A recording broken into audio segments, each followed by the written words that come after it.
संवाद विद्यार्थी मित्रांशी डॉक्टर आर्य कुंभार यांनी लिहिलेल्या पुस्तकाचं क्रमशः वाचन करीत आहे, ज्याला आयुष्यामध्ये आपलं ध्येय साध्य करायचं आहे त्या प्रत्येक व्यक्तीला उपयुक्त असे हे पुस्तक. दिवस 16वा. अपयशाने खचू नका. मुलांनो, दररोजचे वर्तमानपत्र वाचता का? होय सर, तुम्ही सांगितल्यापासून रोज वाचतो. बहुतेक सगळ्यांचा प्रतिसाद. मग कालची महत्वाची बातमी सांगा. नेमकी कोणती बातमी सांगायची या गोंधळात मुले पडली. कोयना धरण भरले, वासंती म्हणाली. उत्तराखंडमध्ये पावसाचे थैमान, राजश्रीने सांगितले.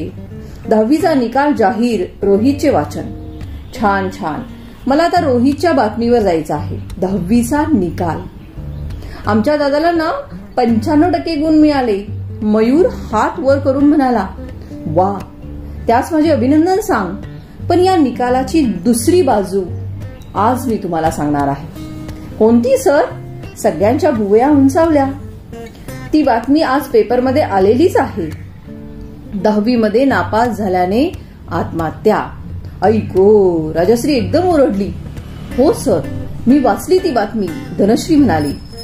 पहा मुलांनो, 10वीची परीक्षा म्हणजे सगळं आयुष्य का? का बरे तिने आपल्या जीवनाचा अंत करून घेतला असेल? सर, नापास झाल्यावर खूप वाईट वाटतो, कोणाला तोंड दाखवावं वाटत नाही. सारिका आपल्या मनातलं बोलली. खरं आहे तुझं म्हणणं. नापास होणाऱ्यालाच काय, पण त्याच्या घरातील सर्वांनाच वाईट वाटणं साहजिक आहे. आणि मी त्यातून गेलोही आहे. त्याची मला तीव्रता काय असते ते माहितीही आहे. सर, तुम्ही नापास झाला होता? राजेशने मध्येच विचारले. मी नाही, पण माझ्या मुलाच्या बाबतीतील हा प्रसंग आहे. त्यातून कसे बाहेर पडलो ते आम्हालाच माहीत. पण त्यातून जे कळलं ते आपणाला सांगावं हा आजच्या दिवसाचा उद्देश आहे. सांगा सांगा सर, सगळे ऐकण्यासाठी उत्सुक. मुलांनो, आयुष्यात कधी ना कधी अपयशाला आपणास सामोरं जावंच लागतं. अपयश म्हणजे केवळ परीक्षेतील अपयश एवढाच मर्यादित अर्थ घेऊ नका. शिक्षणाच्या काळामध्ये परीक्षा आणि उर्वरित आयुष्यात व्यवसाय, नोकरी, संशोधन यापैकी कोणते तरी क्षेत्र जीवन जगण्यासाठी माणूस निवडतो, त्यातही अपयशाला सामोरं जावं लागतं. प्रथम आपण परीक्षेतील अपयशाचा विचार करूया. थोड्या वेळापूर्वी आपण विचार करीत होतो 10वीत नापास झाली म्हणून आत्महत्या करणाऱ्या मुलीचा. अपयश आल्यानं तिनं आत्महत्या केली म्हणजे तिला काय हवं होतं? यश, दुसरं काय? सुमित्राने पटकन उत्तर दिले. बरोबर, ते मिळाले नाही म्हणून प्रथम तिला कोणाची भीती वाटली असेल? आई बाबांची, धीरेने सांगितले. आणखी काय वाटलं असेल तिला? अपमान वाटला असेल. आपले मित्रमैत्रिणी पास झाल्या, आपण मात्र नापास झालो हे तिला सहन झाले नसेल आणि या सगळ्यांना तोंड कसे दाखवायचे असा विचार करून तिने आत्महत्या केली असेल. ऋतुजाने आपले मत व्यक्त केले. मग यावर आत्महत्या हा एकच मार्ग असू शकतो काय? मुले काय बोलणार? ती गप्पच बसली. मुलांनो, याचे मी ठामपणे नाही असे उत्तर देतो. थोडं थांबणं, विचार करणं, स्वतःला सावरणं हा त्यावरचा उपाय आहे. काळ हे त्यावरचं औषध आहे. ज्या दिवशी निकाल लागतो त्या दिवशी अपयशाने येणाऱ्या नाराजीची तीव्रता अधिक असते. माणूस सुख घटाघटा पितो, पण दुःख जे आहे ते चघळत बसतो. अपयशाची मनाला सारखी टोचणी लागते. अपमान वाटतो. कोणाला तोंड दाखवायला नको वाटते, पण त्या दिवशी ते सहन केले पाहिजे. ते सोपं नाही याची मलाही जाणीव आहे. कारण मगाशीच मी तुम्हाला म्हटलं की मी त्यातून गेलेलो आहे. माझ्या मुलानं ते सोसलं आहे. 12वीला त्याला 94% गुण होते. परंतु वैद्यकीय शिक्षण घेताना पहिल्याच वर्षी त्यास अपयश आले. आजही त्याचा चेहरा मला समोर दिसतो आहे. अंगावर काटा येतो तो दिवस आठवल्यावर. पण खरोखरच त्याचं मला कौतुक वाटतं, ते एवढ्यासाठीच की त्यानं ते सहन केलं. डोक्यामध्ये दुसरा कोणताही विचार न आणता दुसऱ्या दिवसापासून तो खेळायलाही गेला. पण सर, त्याला तुम्ही धीर नक्कीच दिला असेल? प्रसन्न गंभीर होऊन म्हणाला. हो. सरांचा आवाज कातर झाला. डोळे डबडबले. खिशातून रुमाल काढून त्यांनी ते पुसले. दीर्घ श्वास घेऊन थोडे हाकरून ते बोलू लागले. खूप मोठा प्रसंग होता तो माझ्यावर. आजवर त्यानं कधी प्रथम क्रमांक सोडला नव्हता, त्याचं सोन्यासारखं चकाकणारं यशच ऐकण्याची आणि पाहण्याची आम्हाला सवय लागलेली. आणि अचानक हे अपयश. प्रचंड दुःख झालं, पण स्वतःच लगेच सावरलो. विचार केला, आपणच दुःखी झालो तर त्याला काय वाटेल, उलट आपणच त्याला धीर दिला पाहिजे. म्हणून दुःख गिळलं, ते चेहऱ्यावर दिसू दिलं नाही आणि त्यास म्हणालो, अरे घाबरू नकोस, मी आहे ना तुझ्या पाठीशी, पुन्हा प्रयत्नाला लागू, यश आपलंच आहे. त्याच्या आईनेही त्यास असाच धीर दिला. मग सर प्रसन्नची उत्सुकता. अरे आमच्या त्या वाक्यांनी त्याला खूप बरं वाटलं. आपले आईवडील आपल्या पाठीशी आहेत याची त्याला खात्री झाली आणि पुन्हा तो अभ्यासाला लागला आणि पुढे यश मिळतच गेलं आणि तो जीवनात चांगल्यापैकी स्थिरावला. इथं पालक म्हणून आमची भूमिका ही तुमच्या लक्षात आली असेल. होय सर, सगळ्यांनी माना डोलावल्या. अशी चुकून जर तुमच्यावर वेळ आली तर तुम्हीही मनानं खंबीर असलं पाहिजे, थोडी कळ सोसली पाहिजे आणि पालकांनी अशा वेळी धीर दिला पाहिजे. या काळात ते आपल्या पाल्याच्या जवळ असले पाहिजे, त्यास एकटे सोडू नये. 1-2 दिवस गेले की पुन्हा सगळं सुरळीत चालू होतं. म्हणून आपणास अपयशी व्यक्तीची मानसिकता बदलता आली पाहिजे. अपयशी माणसाची मानसिकता ओळखून ती सबलतेत कशी रूपांतरित केली याची पुग वैद्य यांनी सांगितलेली एक कहाणी मी तुम्हाला सांगतो. सांगा सर. नेहमीप्रमाणे कथा कहाणी म्हटलं की विद्यार्थी खुश. एकदा एका वृत्तपत्रामध्ये नोकरी संबंधी जाहिरात आली. ती अशी, अकाउंटंटच्या 3 जागा भरण्या आहेत. त्यापुढे त्या जागेच्या पगाराचे स्केल दिले होते. त्याखाली शैक्षणिक पात्रता दिली होती. ती अशी, अर्ज करणारे उमेदवार कमीत कमी 3 वेळेला बीकॉमला नापास झालेले असले पाहिजे. कृपया इतरांनी अर्ज करू नये. उमेदवाराची निवड करताना रिव्हर्स मेरिट वापरण्यात येईल. ही जाहिरात वाचून सगळ्यांनाच आश्चर्य वाटलं. तरी पण अनेकांनी अर्ज केले. त्यातून 3घांची निवड करण्यात आली. यातला पहिला 5 वेळा नापास झालेला होता. दुसरे दोघे 4 वेळेला नापास झालेले 7 अर्जांपैकी होते. याचे कारण त्यांचे एकूण गुण इतरांपेक्षा कमी होते. निवडलेले 3 जण घाबरत घाबरत नोकरीवर रुजू झाले. निवडीसाठीच्या विचित्र अटी घालणारी ही कंपनी 1 तारखेला पगार देईल की नाही हीही धास्ती वाटत होती. प्रत्यक्षात मात्र 1 तारखेला पगार झाला. कोणी आईला बांगड्या घेतल्या, कोणी वडिलांना धोतर घेतलं. पहिला पगार साजरा केला. लय भारी. रमेशच्या प्रतिसादावर सर्वांनी तसाच प्रतिसाद दिला. आता या 3ही मुलांना घरामध्ये पूर्वी कधी नव्हता एवढा मान प्राप्त झाला. यापूर्वी मुलाची ओळख करून दिल्यावर हा काय करतो असे विचारले की 3दा नापास झाला हे सांगण्याचे टाळण्यासाठी ओळख करून देण्याचेच टाळले जायचे. आता मात्र हा अमुक ठिकाणी नोकरीला आहे असे अभिमानाने सांगितले जायचे. हा माझा चांगला दिसणारा कोट मुलाने पहिल्या पगारातून घेऊन दिला आहे असे वडील अभिमानाने सांगायचे. नोकरीपूर्वी येणारा पाहुणा, काय बंडोपंत, यंदा तरी ऑक्टोबरला पास होणार का, असा कुत्सित प्रश्न तोंडावर मारायचे. एकंदरीत नोकरीपूर्वीचे मानहानीचे वातावरण बदलून आता सतत कौतुकाचा वर्षाव चालायचा. एक दिवस पुढील ऑक्टोबरमध्ये परीक्षेला बसावे व ती परीक्षा पास व्हावे, अन्यथा नोकरीवरून तुम्हाला कमी करण्यात येईल अशी नोटीस या 3घांनीही बजावण्यात आली. साहजिकच वाचून 3घेही हादरले. परीक्षेच्या निकालाचा दिवस उजाडला. या परीक्षेमध्ये 3घेही नापास झाले असतील. 1 जण पास झाला असेल, 2 जण पास झाले असतील किंवा 3घेही पास झाले असतील. यापैकी काय घडले असेल असे तुम्हाला वाटते? 3घेही पास झाले असतील. कोमलने लगेच सांगितले, बरोबर, ते 3घेही पास झाले होते. नापासाच्या गर्दीतून बाहेर काढण्यासाठी आणि यश मिळवण्यासाठी कंपनीने कशी युक्ती योजली बघा. पालकांनी सुद्धा आपल्या पाल्याचे अपयश कुरवाळीत बसण्यापेक्षा असे बळ त्याला दिले पाहिजे. होय सर, सर्वांना पटले. आणि आणखी एक महत्वाची बाब तुम्हाला सांगतो. आपल्या अपयशाचं, दुःखाचं जगाला काहीही घेणं देणं नसतं. कुणाला वेळ आहे कुणाबद्दल काय वाटायला. यशाचे मात्र सारे दावेदार असतात. शाळा आणि शिक्षक सुद्धा आपलं अपयश स्वीकारायला तयार नसतात. म्हणतात ना, success has too many fathers but failure is orphan. मग आम्ही तरी जगाची एवढी भीती का बाळगावी. आपण आपले आयुष्य संपवले तर आपण संपतो, आपल्या आईवडिलांना त्याचा त्रास होतो, पण जगाला मात्र काहीच फरक पडत नाही हे लक्षात घ्या. आणि म्हणूनच अशा प्रसंगी आपण स्वतःला सावरायचं, म्हणजे आई वडिलांच्यावर दुःख करण्याची वेळ येणार नाही. तसेच आई वडिलांनीही स्वतः आपल्या पाल्यास धीर दिला पाहिजे. दिवस निघून जातात. पुनश्च हरिओम म्हणून जिद्दीनं कामाला लागलं तर आयुष्य घडविता येतो. आपल्या संस्कृतीत संपूर्ण जीवनाची राख रांगोळी झाली तरी या राखेतून पुन्हा उमेदीनं जिवंत होणारा फिनिक्स पक्षी आहे.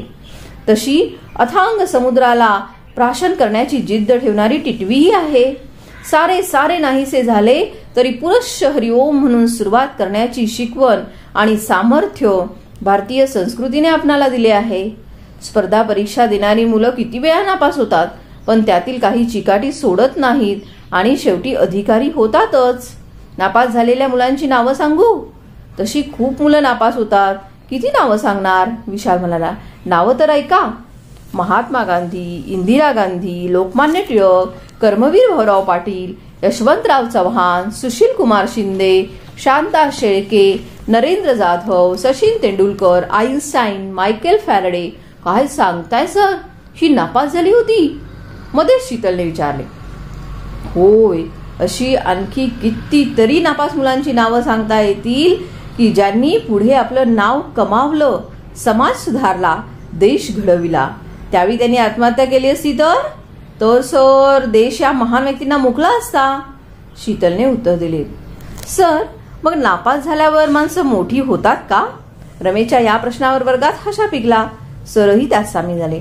तसं नाही रे रमेश. मला सांगायचा हेतू हा आहे की एखाद्या परीक्षेमध्ये पास वा नापास होणे म्हणजे आयुष्य नव्हे. ती तात्कालीन सुखदुःखाची घटना असते. पुढे आयुष्य घडवणे म्हणजे काय ते या व्यक्तींची चरित्रे वाच, म्हणजे तुला कळेल. आणि एकदा तुम्ही उत्तुंग शिखरावर पोहोचला तेव्हा तुम्ही 10वी-12वीला नापास झाला होता का असे कोणीही विचारत नाही. त्यांना दिसते ती तुमच्या जीवनाची एकूण यशस्विता. ती एका परीक्षेतील यशापयशाने कशी मोजता येईल? म्हणजे जीवनातही पुढे यश अपयश आहेच? क्रांतीने विचारले. आहे तर तेच तर आता मला सांगायचे आहे. तुम्ही ज्या ज्या क्षेत्रामध्ये उतराल त्या त्या क्षेत्रामध्ये स्पर्धा आहे. स्पर्धा म्हटले की यश आणि अपयश आलंच. परंतु अपयश आले तरी पुन्हा कामाला लागून यश मिळवणं हे व्यक्तीच्या हातात असते. आपण खेळाचे उदाहरण घेऊया. प्रत्येक जागतिक खेळाडूचा इतिहास हा जय पराजयानेच भरलेला आपल्याला पाहायला मिळेल. अटलांटा ऑलिम्पिकमध्ये बेलारूच्या व्हिटाली रोबोवला एक कांस्यपदक मिळालं. त्याला खूप वाईट वाटलं, कारण आतापर्यंत त्यांनी फक्त सुवर्ण पदकेच मिळवली होती.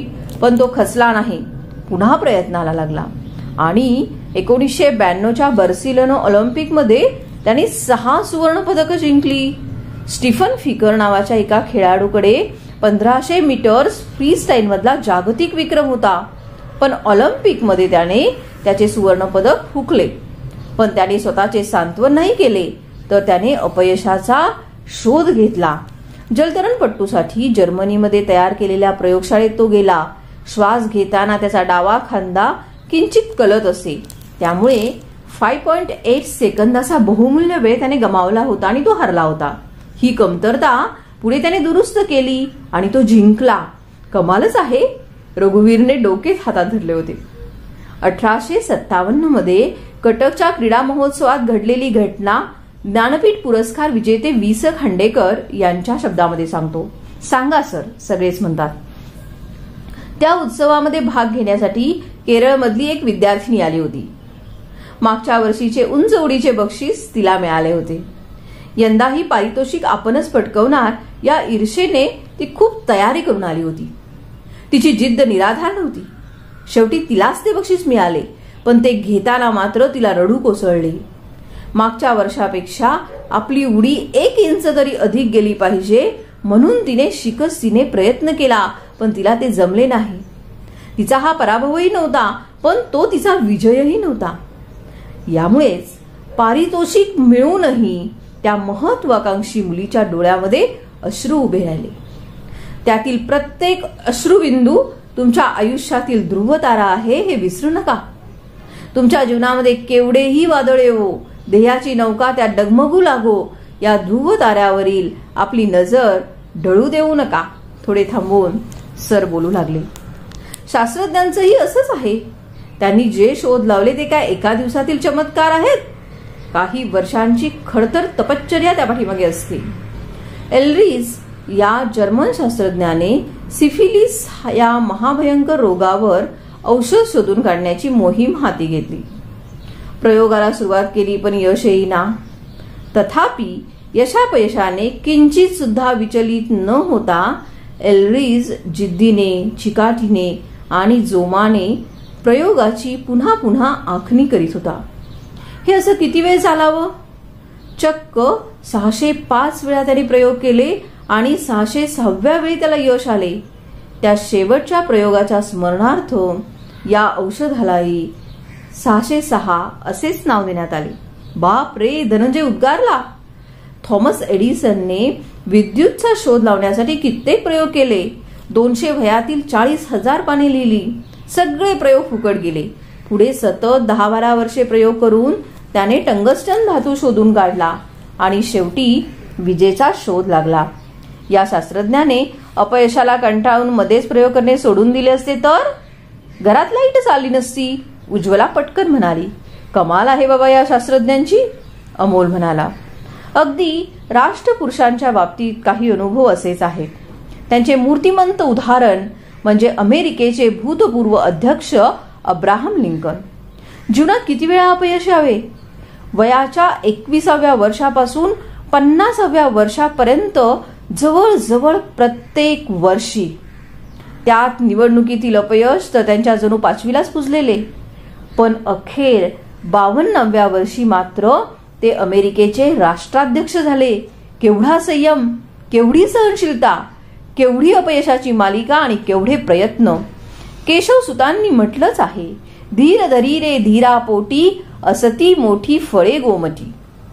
महात्मा गांधी मॅट्रिकच्या परीक्षेमध्ये 404व्या क्रमांकाने म्हणजे पुष्कळ खालच्या क्रमांकाने उत्तीर्ण झाले.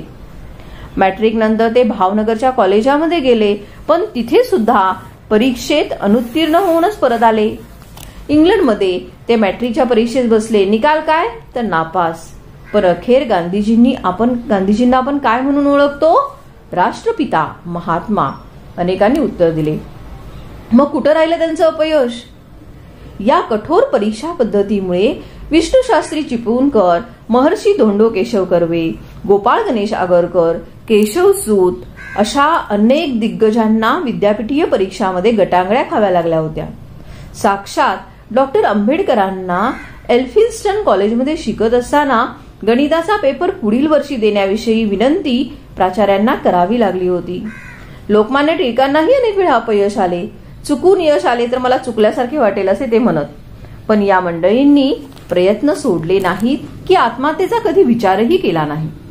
आणि शहीद भगतसिंग, संकटे त्या संधी वाटे. त्यांचे तो हसत मुखाने स्वागत करीत असे. त्याने तुरुंगातून सुखदेवला लिहिलेल्या पत्राची तुम्हाला आठवण करून देतो. पत्रात तो म्हणतो, आपल्यातील ज्यांना मृत्यूदंडाची शिक्षा ठोठावली जाईल अशी खात्री आहे त्यांनी धैर्याने या शिक्षा सुनावल्या जाणाऱ्या दिवसाची आणि फाशी दिली जाईल त्या दिवसाची प्रतीक्षा करावी. तो मृत्यूही सुंदर असेल, परंतु आत्महत्या करणे, केवळ काही दिवसापासून सुटका व्हावी म्हणून जीवन संपवणे हा भेकडपणा आहे. संकटे माणसाला पूर्णत्वाला नेत असतात. मुले तल्लीन होऊन ऐकत होती. व्यवसायात अपयश येणाऱ्यांची किती उदाहरणं सांगावी. टाटा, बिर्ला काय एकदम मोठे झाले? कल्याणी, किर्लोस्कर यांना काय अडचणी कमी आल्या असतील? अरे, अडचणींशिवाय जीवनामध्ये मजाच नाही. अडचणींवर मात करून मिळालेले यश जे आहे ते अधिक शोभून दिसतं आणि त्यातला आनंद जो आहे तो वेगळा असतो. शूरवीरांच्या कथा अशाच नाहीत काय? राणा प्रताप, नेपोलियन, पेशवे यांनाही पराभवाचा सामना करावा लागा. राष्ट्रामध्ये युद्धे होतात. कोण जिंकतं, कोण. जीवनात अपयश येतं, पण अपयशानं खचून जाऊ नये. सरस्वती म्हणाली. बरोबर. आपल्या घरामध्ये कानाकोपऱ्यात कुठंतरी कोळ्यानं जाळं विणलेलं असतं. त्याचं निरीक्षण करा. त्याचं जाळं आपण झाडून काढलं तरी 2-3 दिवसात पुन्हा जाळं दिसतं. तो पुन्हा पुन्हा पडतो आणि पुन्हा पुन्हा वर जातो आणि जाळं विणतो. पडणे स्वाभाविक आहे, पण पुन्हा उठण्यामध्ये माणसाचं मोठेपण आहे. तेव्हा मनातील निराशेची जळमट काढून टाका आणि कामाला लागा. तुम्हीही मोठे व्हाल. आणि हो, महत्वाचं म्हणजे अपयशाने खचून जाण्यापेक्षा अपयशाची कारणे शोधा. यश म्हणजे काय यावर प्रसिद्ध मार्गदर्शक व समुपदेशक शिव खेरा यांनी सुंदर भाष्य केले आहे. आपण आयुष्यात किती उंची गाठतो यावर यशाचे मोजमाप होत नाही, पण तुम्हाला किती वेळा अपयश आले आणि त्यावर तुम्ही कशी मात केली यावर ते अवलंबून असते. अपयश हा तर यशाचा राजमार्ग आहे. इतिहासातील यशाच्या सर्व कथा या अपयशाच्याच कथा आहेत. विजेते जे आहेत ते नेहमीच सकारात्मक विचार करतात आणि आपल्या मर्यादा ओळखून बलस्थानावर लक्ष केंद्रित करतात. आपणाला नेमकं हेच जमत नाही. अपयशाचं आपण समर्थन तरी करतो, नाहीतर रडणे, न जेवणे, पळून जाणे असे पर्याय स्वीकारून समोरच्याची सहानुभूती मिळवण्याचा प्रयत्न करतो. मग आईबापच बिचारे ते घाबरणारच. पोरीनं काही बरं वाईट केलं तर मग तुम्ही जरी झोपला तरी सुद्धा ते जागेच असतात. तुमच्यासाठी नोकरी सुद्धा गौण समजतात, कारण त्यांना प्रथम तुम्ही हवे असता आणि नंतर तुमचे यश. आपले भूतपूर्व राष्ट्रपती APJ अब्दुल कलाम आपल्या अग्निपंख या पुस्तकामध्ये एका अनामिकेची कविता उद्धृत करतात. येणाऱ्या सर्व दिवसांसाठी तयारीत राहा, त्यांना सारखेच सामोरे जा. जेव्हा ऐरण होशील तेव्हा घाव सोस आणि जेव्हा हातोडा होशील तेव्हा घाव घाल. आणि आणखी एक सांगून ठेवतो, प्रयत्न करणं हे आपलं काम आहे, यशापयश हा त्यानंतरचा भाग. पण यशप्राप्तीसाठी केलेल्या प्रयत्नाने आपले स्वतःचे समाधान झाले पाहिजे. तुमच्या शिक्षकांचे, पालकांचे समाधान झाले पाहिजे. अपयश आले तर अरे हा नापास झालाच कसा असे त्यांच्या तोंडात उद्गार आले पाहिजेत. तुमच्या अपयशाचं त्यांना आश्चर्य वाटलं पाहिजे. वि.स. खांडेकर म्हणतात, काही पराजय हे विजया इतकेच प्रभावी असतात. आपल्या पराजयाला सुद्धा त्यांनी सलाम करावा. इक्बाल म्हणतो, एका अपयशाने खचून जाऊ नका. अजून खूप मजल गाठायची आहे. ताऱ्यांच्या पलीकडेही आयुष्य आहे. प्रेमाच्या वाटेवर अनेक अडथळे ओलांडायचे आहे. कळलं? हो सर. आणि आता शेवटी मी तुम्हाला कवी रवींद्रनाथ टागोर यांची प्रार्थना सांगणार आहे. रवींद्रनाथ ईश्वराकडे काय मागतात? ते ईश्वराला म्हणतात, माझे संकटांपासून रक्षण कर अशी माझी प्रार्थना नाही, पण अशी शक्ती दे की जेणेकरून मी संकटांवर मात करीन. हे परमेश्वरा, माझ्या दुःखामध्ये तू माझी सांत्वना करू नकोस, पण मला आशीर्वाद दे की मी त्या दुःखावर मात करीन. ईश्वराकडे आपली ही अशीच प्रार्थना असली पाहिजे मुलांनो. ईश्वर हे श्रद्धास्थान मानूया आणि या ईश्वराशी प्रामाणिक राहूनच सर्व गोष्टी आपल्याला करायच्या आहेत. सर नक्कीच. टागोरांची कविता ऐकल्यावर मला हे कुसुमाग्रजांच्या कवितेतील 2 ओळी आठवतात आणि त्या तुमच्यासाठी आहेत. म्हणू का सर? कस्तुरीने विचारलं. मन सर खुश झाले. मोडून पडला संसार पण मोडला नाही कणा, पाठीवरती थाप टाकुनी तुम्ही फक्त लढ म्हणा. वा वा वा. वर्गात एकच आवाज आणि टाळ्यांचा कडकडाट.